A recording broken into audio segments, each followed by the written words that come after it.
a bɛ fɔli kɛ nazaraw ye an b'a yɛrɛ fo ka waleɲuman dɔn nin waati in na maliyɛnw an bɛ foli kɛ aw ye k'a fɔ aw ye nin waati in na a ka kan an ka bɔ an ka analysew caman kɛ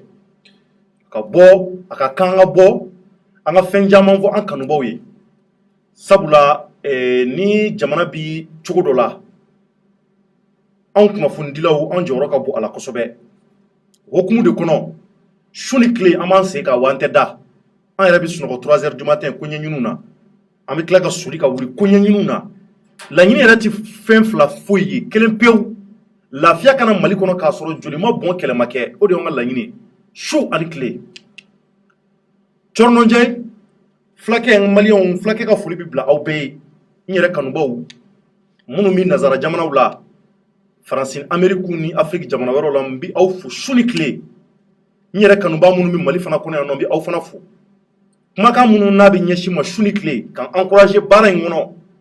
an tulo b'a la wa an bɛ ka dɔ fara a timinandiya kan hali bi l'émission Cɔrɔnɔ décrypte ko Cɔrɔnɔ k'a walawala aw ye émission in sigira nin y'a san 1 ani dɔɔnin ye a sigilen ni sisan cɛ ni dɔ tɛ ka fara ka fɛn tɛ ka bɔ a la o sababu ye jamanadenw de ye ko in faamuya olu de émission in kun faamuya a sigira kun mun kama u y'a ye k'a fɔ timinandiya ani cɛsiri mun b'an na ouverture média la ani dɛmɛ ka kan ani dugawu ka kan nka baara o baara kɔnɔ n'i b'a kɛ kanuba ɲumanw bɛ sɔrɔ i la maa dɔw fana bɛ yen minnu bɛ k'u tɛ k'i fɛ o ye diɲɛ yɛrɛ taabolo ye i kɛra cogo o cogo i tɛ se ka ja maa dɔ ye nka anw ka wulikajɔ jamanajɔ la ne hakili la c'est un devoir pour nous parce que nous sommes aussi des jeunes maliens an fana jɔyɔrɔ ka bon jamana joli ko la donc o hukumu kɔnɔ n'an y'a ye ko bɛ kɛ na Mali kɔnɔ an bɛ wulikajɔ kɛ ka kunnafoni ɲuman di kunnafoni jɔyɔrɔ ka bon kosɛbɛ démocratie kɔnɔ bɛɛ fanga nalen Mali kɔnɔ yan a yera k'a fɔ kunnafoni di hukumu kɔnɔ kunnafonidilaw n'i ye pouvoir ta k'a lajɛ sigiyɔrɔmaw la pouvoir bɛ jate 4nan de fɛ anw bɛ sigiyɔrɔma 4nan de sɔrɔ jamana kɔnɔna na donc o b'a jira k'a fɔ an di malankolon ye o b'a jira k'a fɔ an jɔyɔrɔ ka bon o b'a jira k'a fɔ anw de kosɔn jamana bɛ se ka taa ɲɛ wa anw de kosɔn jamanadenw bɛ se ka bila ɲɔgɔn na n'an ma kunnafoni ɲuman di kunnafoni c'est très important bi Cɔrɔnɔnjɛ bɛna mun fɔ aw ye bi n bɛna mun fɔ ka mun walawala aw ye ka mun décryptage k'aw ye o ye fɛn fila ye a fɔlɔfɔlɔ o ye Buye Hayidara bɛɛ b'a kalama k'a fɔ mun bɛ jamana kɔnɔ a ma se ne yɛrɛ k'o fɔ aw ye juma nata in an bɔra semasi la wuladani na a yɛrɛ bɔra k'a ye association caman bɛ Mali kɔnɔ olu bɛɛ caman wulila ni ka t'u bolonɔ bila Kaoujimu ani maa minnu kɛn bɛ ka wulikajɔ kɛ n'o ye FSD maaw ye Sokɛli Kɔkala Mayiga ale de y'a ɲɛmaa ye ani ka fara EMK mɔgɔw kan n'o ye Sɛki Umaru Sisoko n'a ka maaw ye association caman wɛrɛw nana fara ka politique mɔgɔ wɛrɛw nana fara kan an ye maître Mutakatali Tali fana ye bi kɛnɛ kɔnɔ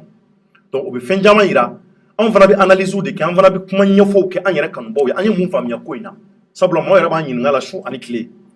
donc c'est très important an ka hakililataw fɔ a la c'est très important sabula juma nata in o fana ye histoire wɛrɛ ye mun bɛna sɛbɛn Mali gafew la san 20 san 30 ɲinan kɔ a bɛ fɔ maa wɔɔrɔw ye le 5 avril kuma mun n'a kɛra a bɛ daw kɔnɔ cogo min na le 5 juin fana nata in o fana bɛ to daw kɔnɔ nka Ala de b'a dɔn k'o bɛna kɛ cogo min na nka a ka kan fana kuma mun fana n'a bɛ anw bolo anw fana ka o fɔ parce que o fana ye an jɔyɔrɔ ko ye Mali la kunnafonidila kan ka kɛ maa ye maa mun bɛ yen k'a bɛ bila camancɛ la i tɛ parti pris kɛ nka kunnafonidila fana n'a sɔrɔla jamanaden dɔ don k'i ye maliyɛn ye i yɛrɛ faso don a ka kan kuma dɔ fana na i fana k'i ka analysew kɛ parce que tu dois aussi être un bon analyste parce que anw bɛ an sigi ka su ni tile an bɛ fɛn caman y'an ɲɛna donc o pratique minnu n'an b'olu ye an ɲɛna o ye kalan de ye wa ko caman bɛ yen mun faamuyali yɛrɛ ka nɔgɔ o la ka kusa i b'i to bureau kɔnɔnaw la ka fɛnw ɲɛɲini maliyɛnw Buye Hayidara Asharafa Nyoro du Sahel la ale bɔra a ye kɔrɔfɔ fɔ an kan ka maa mun sɔrɔ bi n'o ye Sɛki Kulibali ye nka an ma se ka Sɛki sɔrɔ ka sababu kɛ Sɛki yɛrɛ a bɛ baara la nin waatinin na nka tileba in na n'a ye ɲɔgɔn sɔrɔ a ye kɔrɔfɔni mun fɔ n ye an bɛna hakililata fɔ o kan n'o ye Buye Hayidara Nyoro Sirifukɛ k'a sababu kɛ juma nata in bɔli ye o tɛmɛnen kɔfɛ ka bɔ yen Mamu Diko ni ale fana ye semasi mɔgɔw ka parrain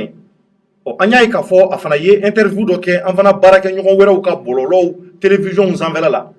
ni o ye Renouveau TV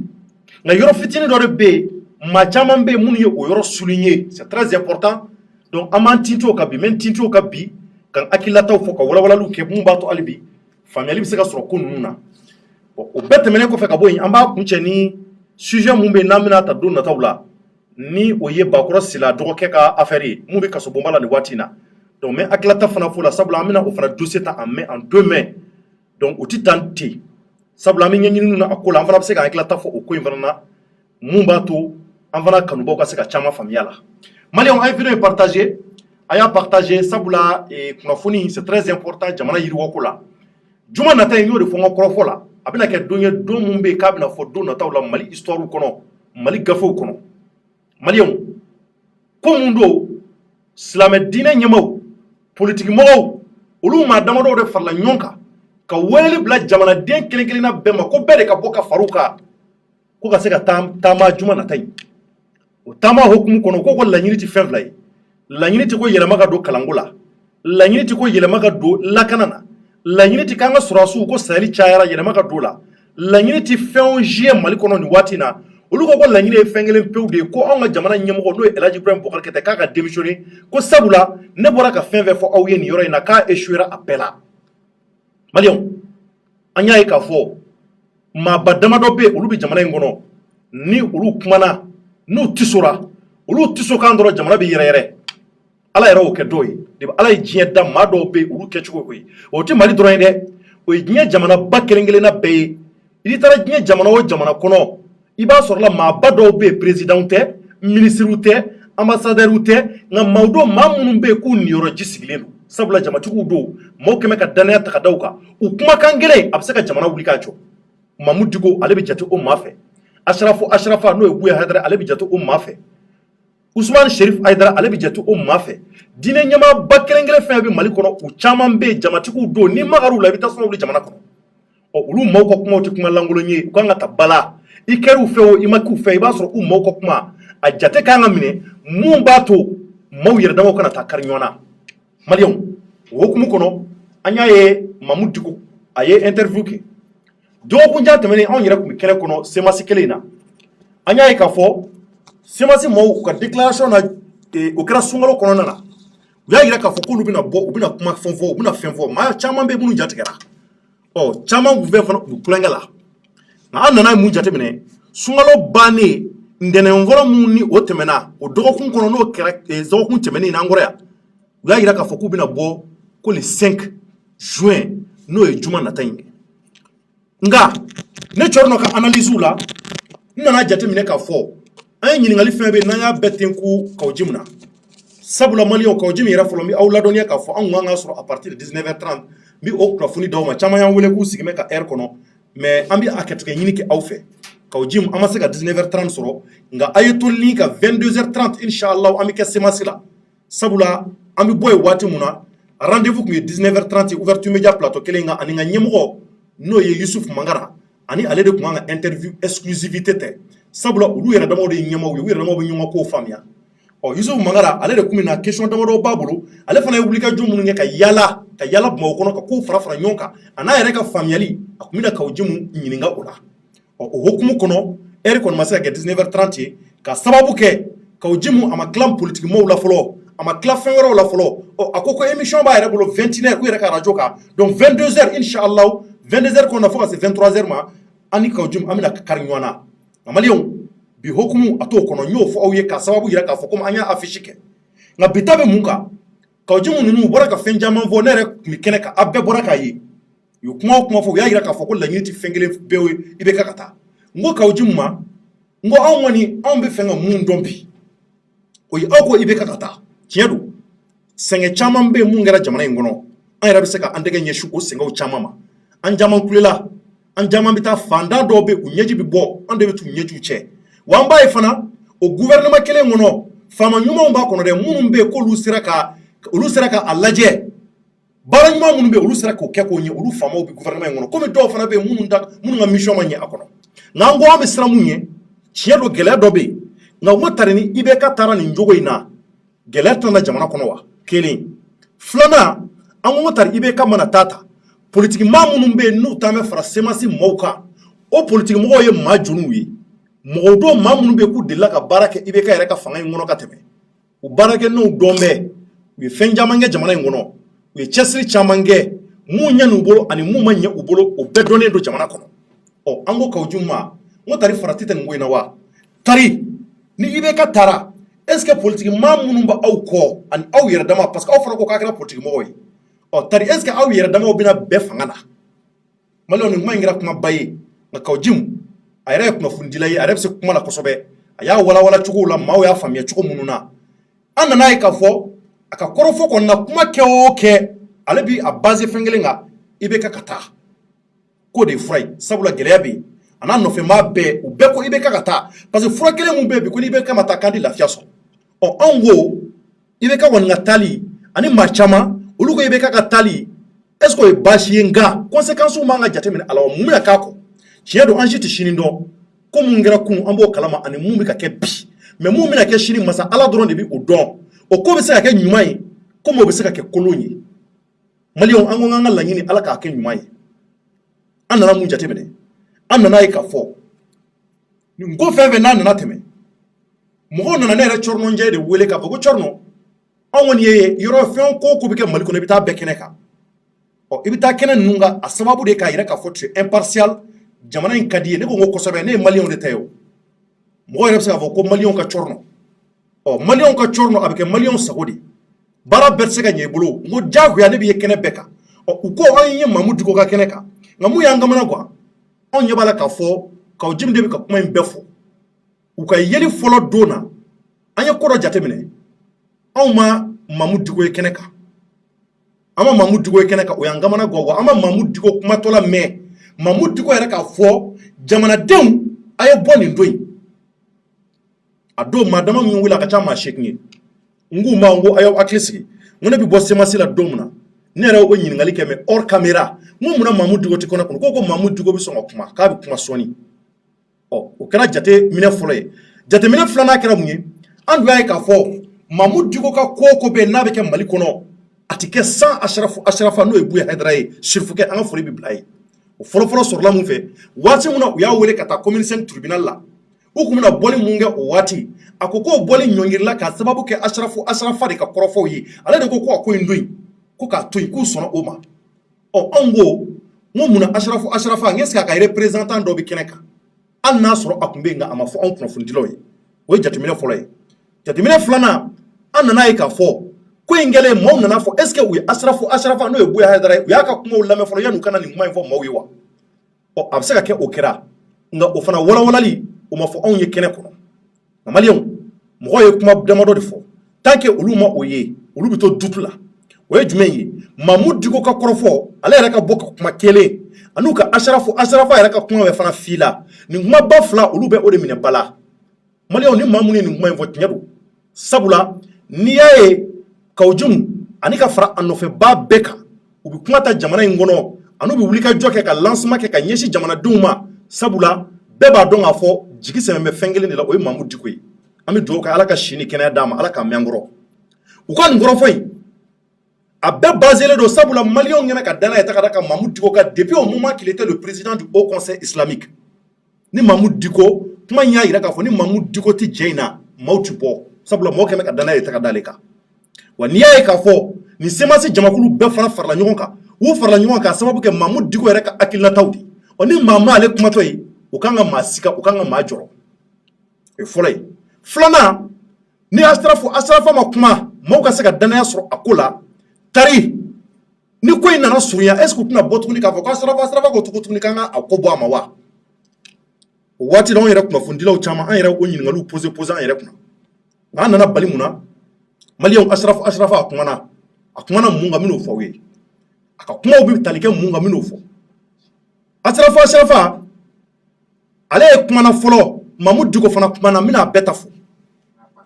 nka a y'a partager c'est très important parce que an ka analyse don analyse mun n'an b'a kɛ an b'a kɛ danfarati don kow ni ɲɔgɔn cɛ anw yɛrɛ ye jateminɛw kɛ mun na an b'o de fɔ parce que jamana in ka taa ɲɛ o de ka d'an bɛɛ ye maintenant an y'a ye k'a fɔ Ashrafa ka kɔrɔfɔ la a yɛrɛ k'a fɔ k'a kumana an y'a ka kumakanw sɛbɛnni ye maa minnu fana bɛ kɛ a kɛrɛfɛlaw la an y'olu wele ni o dɔ ye Cheick Kulibali ye Cheick Kulibali fana ye kuma dɔ fɔ an ye nka a kun ka d'an ye bi an ka sɔrɔ téléphone na nka Ala y'a kɛ o ma kɛ an y'a ye dɔgɔkun kɔnɔ yanni Ashrafa ka kuma Mau ko premier ministre no e docteur Boubou Cissé kana ka mau ko e wuli ka jo sabati ni ngata ashrafa fe nyoro du Sahel la ku tamé deli de la wa kele flana ku ya me fana ko Moussa Diawara no e sécurité d'état nyama e ko fana tara ngamaliyo on nga nyanyi nunu nga wuli ka jo boraka ka fo ko kon nde tinye ku ma yikin o ma sembi o ma senshi nga do ya ira ka fo ka be saka ke Moussa Diawara ko nzira nga ruto do nga mu ngone bubui comme umu ko délégation e duma yishini o ya yere krefe moy ngamana balfuila anga mo bi kuma kayindila anya e ko ashrafa kuma na malion kaye mvo buye haidara ka krofola ako kaya meka fo ko boli ka ko bina ke juma na tay mo foray ngamali ko buye ka krofola ko buye ya ira ka fo chiya do hanga hake mamu mina boka tata ma ku ka hake nga ulubisega alebisega mvo ka geleya o ye makana cheni ke makana ta anga jamana ay wulika joke ka femu ngla ka isra ngla ka komu sigi senka anga jamana chekanye o kana ta chien mo kana ta baganyi mo kana ta usuru nyonga kana ta kekele kuku aklitula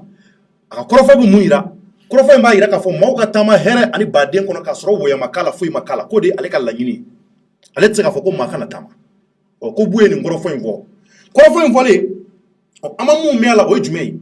ama fengene peu de mela an kuna fon dilo kum fengo o de meko fo mo fana o jumei ko buye ka kuma la ama fo ko ale re no fe bo no ele amalista ku ka bo ka ta fara tama jama nunga o mume o de angama na go muna buye mo fo nyini ngali folo ngala ka shek nyini nga wo sheki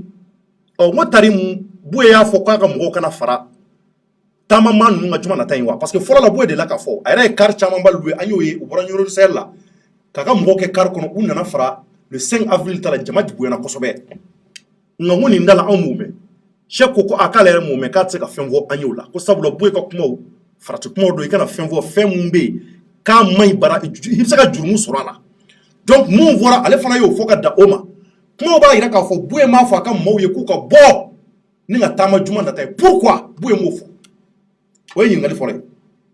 tari ame mo yin ngal ka ira la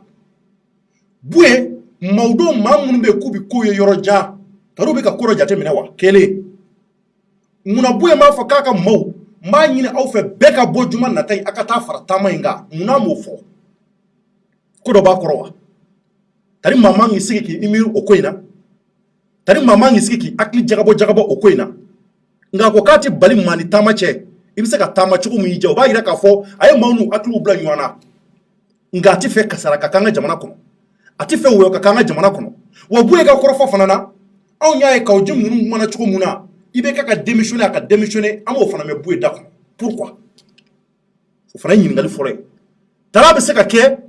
u fana be ka sran buye fana be ka sran de wa mumba to kololo kana do jamana kono aka foko lu fana de nodo wa tara be ka suro de nyewa o yin ngali wore taru be ka sran ni wuli ka jomu na bi na ke ni wo na bo we ni kele na boala akala ta laban fere la aka foko lu de mawshu ka ke boli kawa malio mi akatika nyini ka ofenna donc ni maka mu na fora buye fe ne ka jatemina bolla nga nyingal damaro be nyolu poser sansa ne ka nyingali abi dan Israël na sabula jabi wora tala ni buye rete malion o temene ko fe ka boy Mahmoud Diko ni semasi mo fana keme ka dania te ka dale ka o nyimo godu ni Mahmoud Diko yu bla yoro ubitoy me ka Mahmoud Diko kuma ka ingana abina lame kuma ka amajan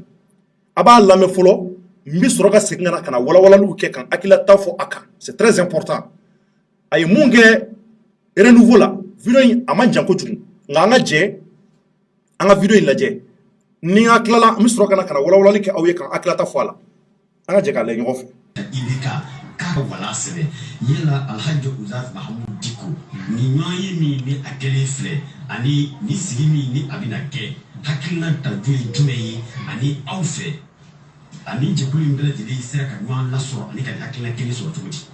ibika ka wala sebe yela alhaji Uzaf Mahmoud Diko ni nyoyi ni akele fle ani ni sigimi ni abina ke hakina tajui jumeyi ani awfe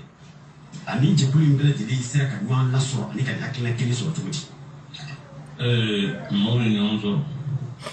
ni hakina ni ngafu ukasibila nema tawo sibila kana nta kanaga kuma ni filɛ ne ka fɔ o ne bɛ bɔ n da kɔnɔ jamana ɲɛmaa ka walasa walansɛ mɛ ne m'o kuma fɔ ayiwa ne m'o kuma fɔ ne bi fɔ ni bɛ min ka hali bi o ye jumɛn ye jamana de tiɲɛ n'a d'accord donc maliyɛnw a bɔra ka kumakan ninnu lamɛn kumakan in ka jan kosɛbɛ interview jamanjanba de don a kɛra renouveau maaw fɛ nka an ye yɔrɔ mun joué o yɔrɔ de b'an intéressé kosɛbɛ o kumakan in a bɔra k'o mɛn mun b'a yira k'a fɔ Mamudu Diko an m'a mɛn a da kɔnɔ k'a fɔ ko ale fana ka laɲini ye ko IBK ka démissionner maliyɛnw Mamudu Diko ye maaba ye an ka jamana maaba don kuma o kuma bɛ yen n'a b'a fɔ a b'a miiri a kumaw jateminɛnen don maa dɔw maa mun fana don k'a kunkolo b'a kan da la jama ɲɛmɔgɔ don mɔgɔw ka danaya taga dalen don ka d'a kan o bɛɛ kɔfɛ mɔgɔ dɔ mɔgɔ minnu don n'i y'a ka kɔrɔfɔw lamɛn a ka kumaw lamɛn i b'a ye k'a fɔ kuma ninnu kuma kɔrɔmaw don kuma baw don maa ba o bɛ kuma tan de maa minnu bɛ bamanankanw mɛn ani maa minnu bɛ nanzarakan mɛn n'i y'a ka kuma sigininw lajɛ a sigi bɛ ɲɔgɔn kan cogo min na i b'a ye k'a fɔ kumakan ninnu n'i m'a lamɛn k'a faamuya ka ɲɛ kosɛbɛ a kumaw bɛ taa k'i to n bɛ fɛ ka mun f'o la o b'a yira k'a fɔ kuma ninnu dilan bɛ kuma ninnu miirilen don mun b'a to kuma ninnu kana kɛ sababu ye ka tiɲɛni don jamana kɔnɔ ani ka tiɲɛni don jamanadenw ni ɲɔgɔn cɛ maliyɛnw an bɛ waati min na ko sisan jamana bɛɛ wulilen bɛ k'i jɔ Mamudu Diko ka nin kɔrɔfɔ in a bɛ mun yira Mamudu Diko ka kɔrɔfɔ bɛ mun yira a ko IBK ka démission maa m'a da pourtant mɔgɔ dun m'a mɛn a da dɛ nka ale nɔfɛbaw olu ko Mamudu Diko olu ko olu de ye Mamudu Diko kanubaw ye olu ka laɲini ani politique maa minnu bɛ ɲɔgɔn kan u bɛɛ ko k'u bɛ fɛ IBK de ka démissionner maliyɛnw ni ye yɔrɔ mun bɛ yen ko bɛɛ kan ka nin ɲininkali poser i yɛrɛ kun donc a tɛ tɛmɛ o kan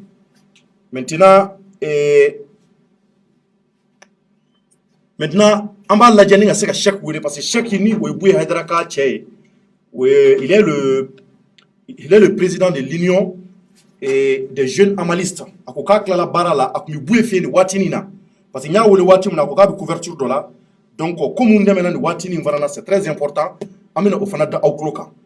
d'accord donc maintenant an bɛna Cheick wele a ye aw tulo ɲɛgɛrɛ jɔ an bɛ Cheick wele mun dɛmɛna Buye ye mun fɔ a bɛna bɛɛ fɔ aw ye mun b'a to sigana yɛrɛ ka bɔ an na parce que an ka laɲini de ye lafiya ka sɔrɔ kow la bɛɛ ka ko in kɛ hakili ma a kana kɛ bɔnɛ ye a kana kɛ kasara ye mun b'a to an kana se ka fɛn sɔrɔ a la fɛn mun bɛ yen k'a bɛ kɛ tiɲɛni ye an bɛɛ ma d'accord donc an b'a laɲini ka se ka Cheick wele rapidement n'an bɔra la an bɛna Mamudu Diko ye kɔrɔfɔ mun fɔ ka se k'a jateminɛ parce que Mamudu Diko ka kumaw la kuma ninnu an y'a ye k'a fɔ ani Kawjim ka kɔrɔfɔw la ani ka fara mɔgɔ k'u bɛ ka nin fɛn fɔ danfaraw b'u ni ɲɔgɔn cɛ mun de la pourquoi o ye ɲininkaliba de ye bɛɛ kan ka ɲininkali minnu ni ka se ka a tɛnku i yɛrɛ la donc an bɛ ka Cheick wele fɔlɔ an bɛ ka Cheick sɔrɔ en attendant donc maliyɛnw a ye vidéo in a y'a partagé nin ko mun n'a bɛ ka kɛ maliyɛnw ne Cɔrɔnɔ bɛ se ka mun fɔ nin ka hali bi o ye an ka hakili to jamana in na ko an ka jateminɛ mun b'a to hɛrɛ a ka se ka n'an bɛɛ ma salamu aleykum Cheick Ay Thierno a bɛ cogo di somɔgɔw bɛ di tari baasi t'i la baasi foyi tɛ n na i yɛrɛ dun ba donc an y'i wele i ko k'i tun ye couverture dɔ la voilà donc hakili la i tilala sa maintenant maliyɛnw tulo b'i la Mali kɔnɔ ani Mali kɔ kan an bɛ fɛ ka fɛn kelen pewu de mɛn c'est à dire que Buye ye mun fɔ marche in kan juma nata ye marche kan a ye mun de fɔ d'accord Thierno n b'i fo n b'i waleɲuman dɔn n bɛ mɔgɔw bɛɛ fɔ bɛɛ tulo b'i la nin waati n bɛ maliyɛn bɛɛ fɔ yarabi ala ka na ni basigi ye jamana in kɔnɔ amina yarabi amina yarabi n bɛ kalanden bɛɛ fɔ sanni kalanden bɛɛ n bɛ ɲɔrɔkaw fɔ plus précisément n y'a f'i ɲɛna o don ko n'an bɛ Buye ka kuma la ka taa dugawu kɛ ala ka na sabati amina yarabi kɔrɔfɔ ninnu kɔnɔ ne yɛrɛ ye kuma n y'a caman mɛn ko mɔgɔw ko premier ministre nana Buye fɛ yen délégation dɔw nana Buye fɛ yen Bon, je pense que Malion ka to ka jateminɛ k'u ka kumaw la quoi. kosɛbɛ o ye tiɲɛ ye. C'est-à-dire réseaux sociaux mɔgɔ c'est vrai ni kuma mana diya cogo cogo i bɛ information ta la source ka sɔrɔ ka kuma quoi. O de ka ɲi. Voilà donc délégation mana k'u ye fɛn k'a fɔ k'u nana marché ko kuma fɔ a ye. Mamu Diko ka mɔgɔw tɛ wa gouvernement ka mɔgɔ tɛ min nana marché ko kuma fɔ k'u ye. Très bien o ɲɛna o diyara n ye. O yɛrɛ ka kumaw ye. Donc kun ye Buya hakilina ye parce que n y'o de fɔ n ko mɔgɔ tɛ min bɛ se ka kuma ni Buya hakilina ye. I y'o fɔ. A ye kuma minnu fɔ i b'olu de fɔ wa i bɛ da o de ma. Voilà donc sɔrɔ Buya tun ye kuma dɔw fɔ fɛn ko in na. Don jumɛn surɔ. O kɛra surɔ. Surɔ tout près hɔn. Voilà tun ye kuma dɔw fɔ marché ko in na. Buya y'a yira k'a fɔ depuis waati jan. Ale de ye mɔgɔ ye min wulilen don ka jɔ. K'i ɲɛsin fanga ma pour que a ka se ka tilen. Kosɛbɛ. Min ye mauvaise gouvernance ye a ka bɔ jamana in kan. Maliyɛn bɛɛ ka hakɛ ka d'a ma. Wa jamana in ka mara cogo la. Min n'a a demandelen don démocratie yɛrɛ fɛ. Cɛ dɔ n bɛna kuma dɔ f'i ye dɔrɔn o de ye kuma in bakuruba yɛrɛ ye. O ye jumɛn ye? Buye b'a fɔ a ka déclaration caman na. Ale Buye tɛ mɔgɔ ye min bɛ fara maa kan ka kɛlɛ kɛ i ka objectif kama min tɛ Mali objectif ye. Donc o ye Buye yɛrɛ ka kɔrɔfɔ ye. O ye Buye yɛrɛ ka kɔrɔfɔ ye a y'o fɔ kunun wa bi a kumana fɛnɛ. A kumana bi fana. A kumana bi Buye tɛ mɔgɔ ye min bɛ fara maa ka kɛlɛ la. Ka kɛlɛ kɛ dɔrɔn ko parce que ka a ka di ye n bɛ wuli n bɛ jɔ n bɛ taama. Donc n bɛ hakɛ dɔw ɲini ka sɔrɔ hakɛ min tɛ taa ni Maliyɛnw ka faveur ye ayi. O ye ko k'ale t'o la. D'accord. Ale kɔni bɛ fara mɔgɔ ka ko la. Ko min n'a bɛ na ni basigi ye. Ko min n'a bɛ na ni tiɲɛni ye. Ko min n'an b'a kɛ n'an bɛ to an danbe kɔnɔ a la ale bɛ fara mɔgɔ kan o la k'o baara kɛ. A y'o préciser de a ko marché ko. Ale t'a organisateur ye. Ale ma organiser. Ale bɛ se k'a fɔ yɛrɛ marché ko ale t'a kalama mais marché ye fɛn ye ni mɔgɔw wulila k'a fɔ k'u bɛ bɔ. U b'u ka hakɛ ɲini. U bɛ jamana ka danbe ɲini. Danbe min tun bɛ jamana na k'a segin a ma. Ale tɛ Buye tɛ mɔgɔ ye mɔgɔ min b'i opposé o la. D'accord. Ale kɔni hakilina na n'o bɛ kɛ o kan ka kɛ basigi kɔnɔ. Mɔgɔw bɛ se ka bɔ u ka hakilina ye min ye u b'o fɔ. Ka sɔrɔ kɛ nɛni a ma kɛ ni tiɲɛni ye. D'accord. Mais jusque là Buye m'a fɔ mɔgɔ ye. K'a fɔ a ka kalanden bɔ ka bɔ ou bien a nimana ka bɔ. A m'o fɔ maa ye. K'a fɔ ko u bɛ marché kɛ Buye m'o fɔ maa ye. D'accord, mais sisan ce que je vais te poser comme question o ye a ko ko ale tɛ se k'a fɔ maa ka bɔ. C'est-à-dire que ale tɛ se ka mɔgɔ bali mɔgɔ ka bɔ ka t'u ka hakɛ ɲini bɛɛ n'i ka hakɛ don. Mais an dun y'a ye k'a fɔ a bɛ kalo damadɔ bɔ waati min na Mamu Diko taara commune 5 tribunal la. Mamu Diko nana sigi tugun k'a ɲɛfɔ an ye a n'a ka jamaw a don an bɛɛ tun bɛ yen a ko n'i y'a ye bɔli in bɔra a ma ko a sirafa y'a wuli k'a ka bɔli in jɔ. Munna a ko waati e bolo a ka ko marché ka jɔ munna nin waati in na a ma opposé a kan. Voilà Buye y'a fɔ a ka kuma kɔnɔ sura a ko marché caman bɛ yen a bolo dara ale y'a ye k'a fɔ ni marché ninnu kɛra a bɛ na ni min ye o ye tiɲɛni de ye jamana kɔnɔ. Donc ne bɛ min fɔ dɔrɔn Buye b'a fɔ a ka kuma kɔnɔ kuma bɛɛ min ye ko bɛ se ka na ni tiɲɛni ye jamana kɔnɔ ale tɛ don la wa a tɛ fara maa kan k'o kɛ. Donc n'i y'a ye a y'a ɲini Mamu Diko fɛ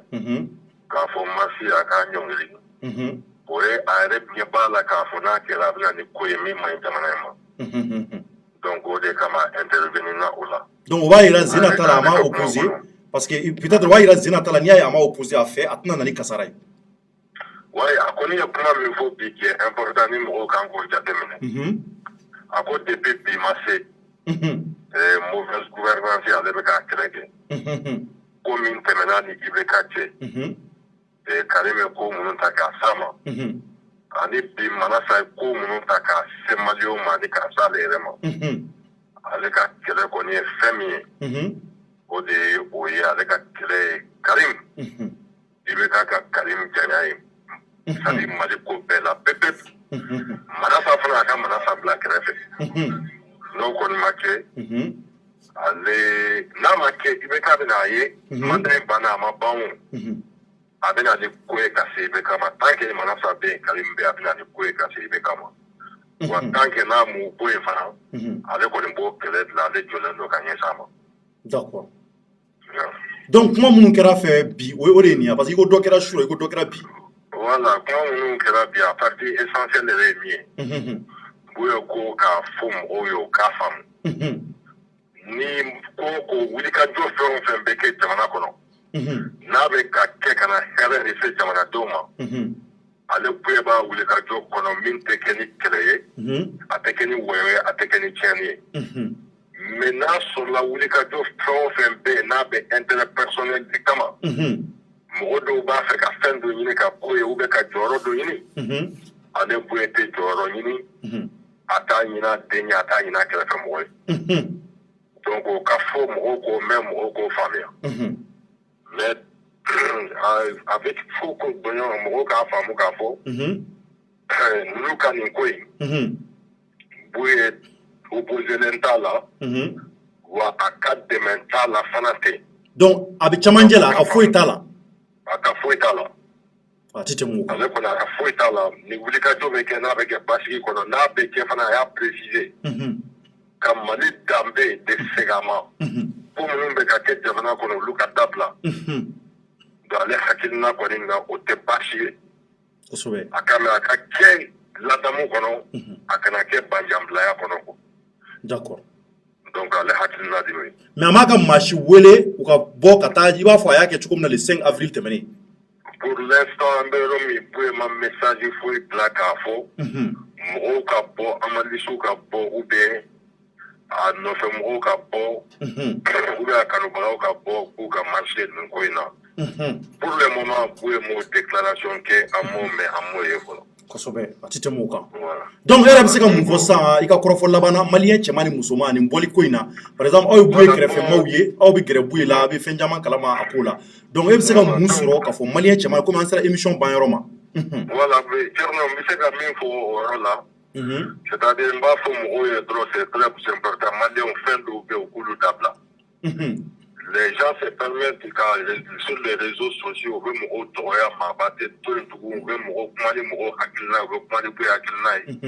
u bɛ kuma fu fɔ jusqu'à ce que mɔgɔw bɛ taa hakilina dɔw ta bi an y'a ye Seku Tunkara ka vidéo dɔ la ne yɛrɛ sigilen y'a ye a bɛ Buye den dɔ photo bɔ ni Buye sigilen dɔ ɲɔgɔn kɛrɛfɛ n'o ye Mula Umaru ye k'a fɔ ko nin de b'a to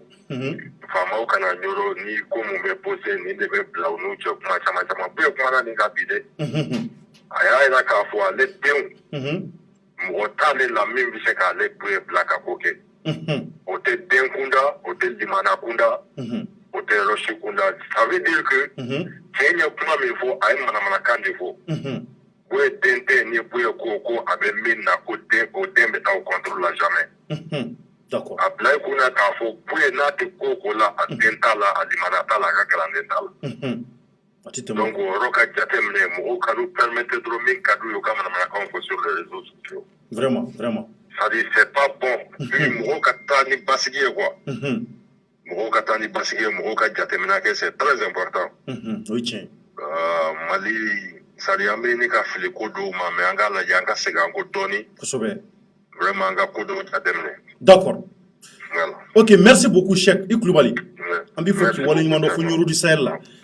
D'accord, donc maliyɛnw an yɛrɛ bɔra ka Cheikh ka kuma mɛn a tɛ tɛmɛ nin kan ça c'est no comment kuma caman wɛrɛ foyi tɛ nin na kumaw bɛɛ kɛra aw ɲɛna a ka kɔrɔfɔ mun yɛrɛ a y'a banban mun kan ko sirifukɛ a kumana kunu n'o ye Buye Hayidara ye a kumana bi fana ale yɛrɛ tun bɛ yen nɔ sisan a bɔra yen de parce que an y'a wele k'a sɔrɔ a bɛ yen